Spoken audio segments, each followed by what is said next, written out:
Pagbasa mula sa aklat ng Henesis. Ito ang sinabi ng Diyos kay Noe at sa kanyang mga anak.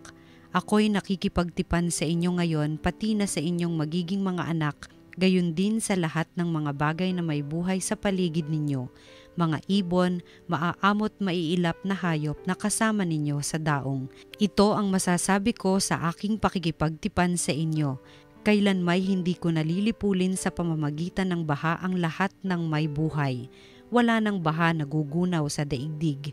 Sinabi pa ng Diyos, ito ang magiging palatandaan ng walang hanggang tipan na ginagawa ko sa inyo at sa lahat ng hayop. Palilitawin ko sa mga ulap ang aking bahaghari at iyan ang magiging tanda ng aking pakikipagtipan sa inyo.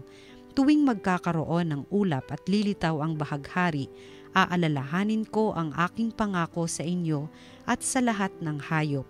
Hindi ko nalilipulin sa baha ang lahat ng may buhay. Ang salita ng Diyos. Poon iyong minamahal ang tapat sa iyong tipan. Ang kalooban mo'y ituro, O Diyos, ituro mo sana sa aba mong lingkod. Ayon sa matuwid ako ay turuan, ituro mo poon ang katotohanan, tagapagligtas ko na inaasahan. Poon iyong minamahal ang tapat sa iyong tipan. Poon gunitain pag-ibig mong wagas, at ang kabutihang noon pa'y nahayag, pagkat pag-ibig mo'y hindi nagmamaliw, ako sana poon ay alalahanin. Poon iyong minamahal ang tapat sa iyong tipan. Mabuti ang poon at makatarungan sa mga salariguro at patnubay, sa mababang loob siya yaong gabay at nagtuturo ng kanyang kalooban. Poon iyong minamahal ang tapat sa iyong tipan. Pagbasa mula sa unang sulat ni Apostol San Pedro. Pinakamamahal kong mga kapatid, si Kristo'y namatay para sa inyo. Namatay siya dahil sa kasalanan ng lahat, ang walang kasalanan para sa mga makasalanan, upang iharap kayo sa Diyos. Siya'y namatay ayon sa laman at muling binuhay ayon sa Espiritu.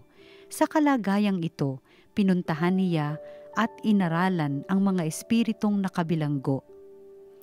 Iyan ang mga espiritong ayaw sumunod nang sila'y matiyagang hinihintay ng Diyos noong panahon ni Noe, samantalang ginagawa nito ang daong. Sa tulong ng daong na ito'y iilang tao, 8 ang nakaligtas sa baha. Ang tubig ay larawan ng binyag na nagliligtas ngayon sa inyo. Ang binyag ay hindi paglilinis ng dumi ng katawan, kundi isang pangako sa Diyos, buhat sa isang malinis na budhi. Inililigtas kayo ng binyag sa pamamagitan ng muling pagkabuhay ni Hesukristo, na umakyat sa langit at ngayoy nakaluklok sa kanan ng Diyos. Naghahari siya roon sa mga anghel at sa mga kapangyarihan at lakas na panlangit. Ang salita ng Diyos. Salamat sa Diyos. Ang mabuting balita ng Panginoon ayon kay San Marcos. Noong panahong iyon, si Jesus ay agad pinapunta ng Espiritu sa ilang. Nanatili siya roon ng 40 araw na tinutukso ni Satanas. Maiilap na hayop ang naroon, ngunit si Jesus ay pinaglilingkuran ng mga anghel. Pagkatapos dakpin si Juan, si Jesus ay nagtago sa Galilea at ipinangaral ang mabuting balitang mula sa Diyos. Dumating na ang takdang panahon at malapit na ang paghahari ng Diyos. Pagsisihan ninyo talikdan ang inyong mga kasalanan at maniwala kayo sa mabuting balitang ito. Ang mabuting balita ng Panginoon. Pinupuri ka namin, Panginoong Hesukristo.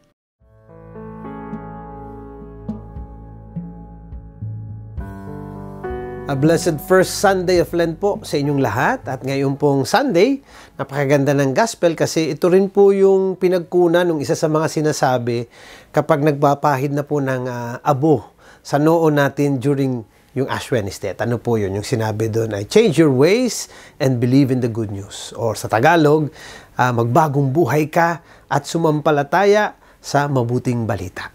Well, mga kapatid, we are on the first day or first Sunday of Lent.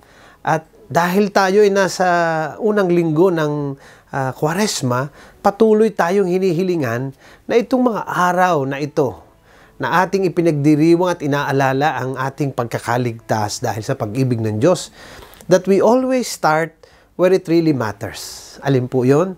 First within. Yung una munang dapat sanang ma-establish natin during Lent is una, kung tayo po ba ay nagbagong buhay na. Hindi na ho natin maaalis ang katotohanan ng kasalanan sa buhay ng tao. Hindi lang yon. Hindi natin maaalis, hindi natin mapapagdudahan ang masasamang epekto ng kasalanan sa buhay natin. Kaya nga, to start Lent right, we need to have the right kind of heart. And what kind of heart is needed? Yung pong tinatawag na pusong nagbabago. Yung pusong nagsisisi sa mali at kasalanan. Yung puso po na nakukonvert papunta sa Diyos. Yung puso na ang laman ay ang Diyos. So the first things first, rule muna tayo. Before any celebrations during Lenten season, dapat po siguro ayusin muna. Let's try to look deep into our hearts first. Kung may kasalanan, pagsisihan, hingi ng tawad, go to confession. Kung may mali sa buhay natin na offer it to God. Maybe take it into prayer, then see how do we solve the problem in our hearts, especially if it's sin. So, una, change our ways. Ang second po is believe in the good news of Christ.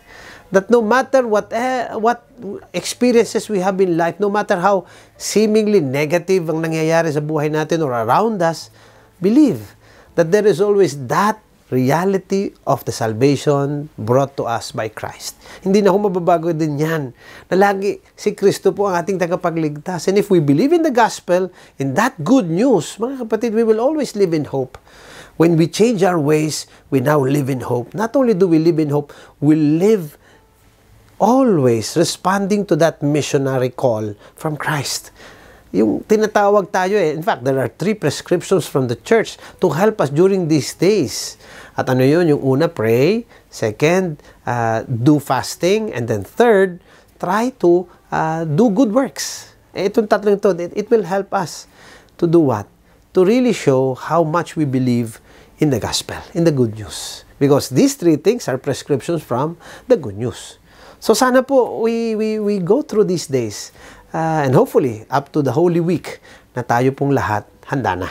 Hindi lang handa na, kundi talagang responding to that call to really live, reflect on the good news, especially the salvation that Christ has brought to us.